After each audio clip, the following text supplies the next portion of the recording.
Ima Lepak na Manipur Imana Ima Lepak na สิ่งเจ็ดปามิสันใน police นะพาจะยังปากกันเลยอินปีนี้นะสวยแต่ว่าท่าตัวกระโดดสู้แกท่าจะเดียช่วยสิ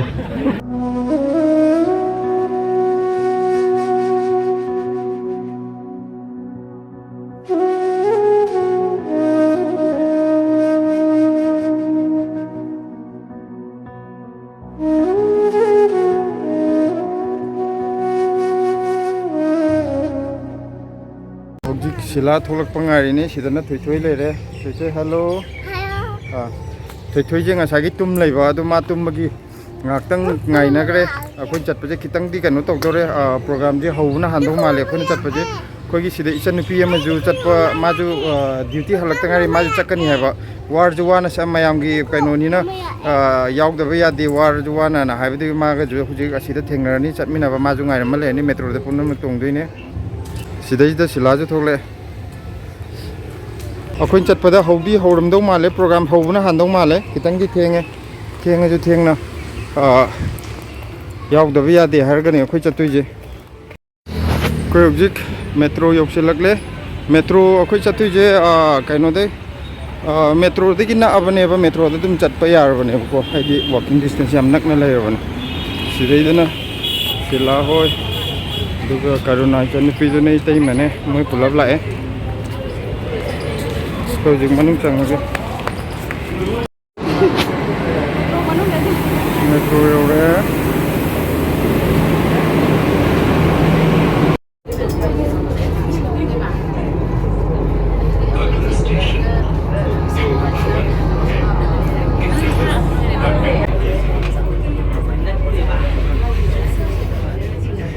Ciri kum doi ni. Koi objek Jantar Mantar kaino to metro thole Jantar Mantar manaki do. Sidagi yam sang dravni inak na avani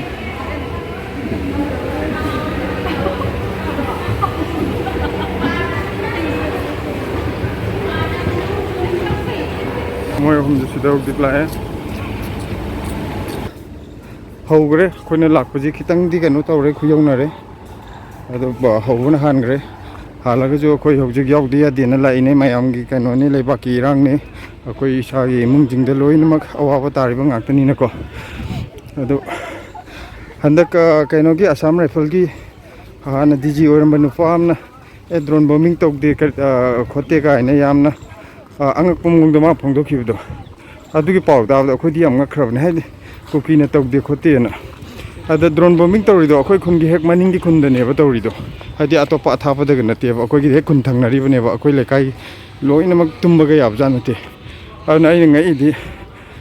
kuki na taw natra ka di drone bombing da Assam rifle kangu na taw rabra na hangning bam yaw re ba hojing matam je tam bujungam de na ko kana khangni Assam rifle kangu khara punjal political leader khara punjal aga moi mayam chang dana kaino taw ga lila sanari ra jo praja mayam na awa batar go moi gi tongan ba manung gi motive sam lai bra bu khang ko dre taw ri je la proper la ho gra ne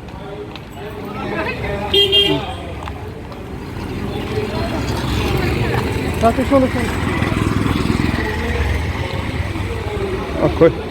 kitang thing ju thing proper la bani ai ma ichani pi ji jo ma ju duty chalu bani ado he halak pogal loisala la bani wa khang de ga di wa ba ya matang na te na adu akoi jo angang tumba hogdo ko la hogdo ga lai ni the one the ethnic group maybe we call them as a peaceful coexistence. That is why whenever there is peace initiative happen, they support back from that side. They don't have any. That is why in one of the interview we asked in one interview journalists that allow such kind of violence in the way it has been the houses in the Meitei family, that Meitei family house was completely broken by the Kuki militant, and it is just in Sugulu. One of the village, one of my brother told me, actually he lives in that part, they said that we don't know whether the firing comes from the security forces or Kuki militant. Because the thing there, what they said now, they said that if you cannot protect Manipur or if you cannot Meitei, then go away all the central security forces. So this is the question we need to ask. मेरी बहनों बच्चों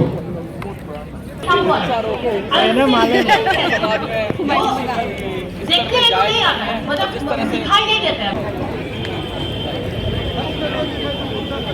Winter sing na yarigati mayam leiba crowd se audience में से तासन दिनोबा इंसिन जरी media sing na photo lobo kanda video shot lobo kanda reels lobo kanda yamna buncha da bama le na apne yarigati mayam bobe dia sing na meeting panginaga mayam public go audience kam se tasan diloba Fighting civilians by the military and narco terrorists in Kuki na Indiana Union Indiana train ko Indiana ba adu region na mapi नहीं हुआ 2-3 महीने कुछ भी And see who are the people who are like unseen in heaven, who is saying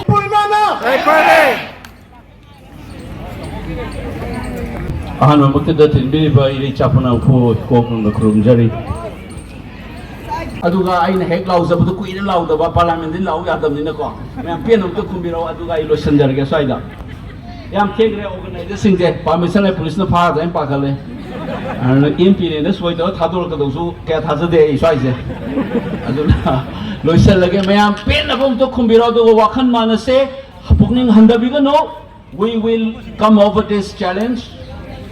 ꯑꯩꯈꯣꯏ ꯀꯩꯅꯣꯅꯤ ꯆꯍꯤ ꯂꯤꯁꯤꯡ ꯍꯤꯡꯉꯛꯑꯕ ꯏꯖꯥꯇꯤꯅꯤ ꯑꯗꯨꯅ ꯃꯤꯉꯣꯟꯗꯁꯨ ꯀꯥꯏꯕꯤꯒꯅꯨ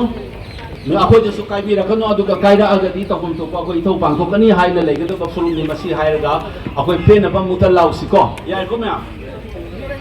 ꯏꯃꯥ ꯂꯩꯕꯥꯛꯅ ꯃꯅꯤꯄꯨꯔ ꯏꯃꯥꯅ ꯏꯃꯥ ꯂꯩꯕꯥꯛꯅ ꯌꯥꯏꯐꯃꯤꯟꯅꯔꯁꯦ ꯌꯥꯝ ꯅꯨꯡꯉꯥꯏꯖꯩ ꯑꯣꯖꯥꯒꯤ ꯃꯔꯤꯛ ꯆꯨꯝꯕ ꯋꯥꯐꯝ ꯃꯌꯥꯝ ꯊꯝꯕꯤꯔꯝꯕꯒꯤꯗꯃꯛꯇ ꯑꯣꯖꯥꯕꯨ ꯍꯟꯅ ꯊꯥꯒꯠ Pari imo sa panggalbasa.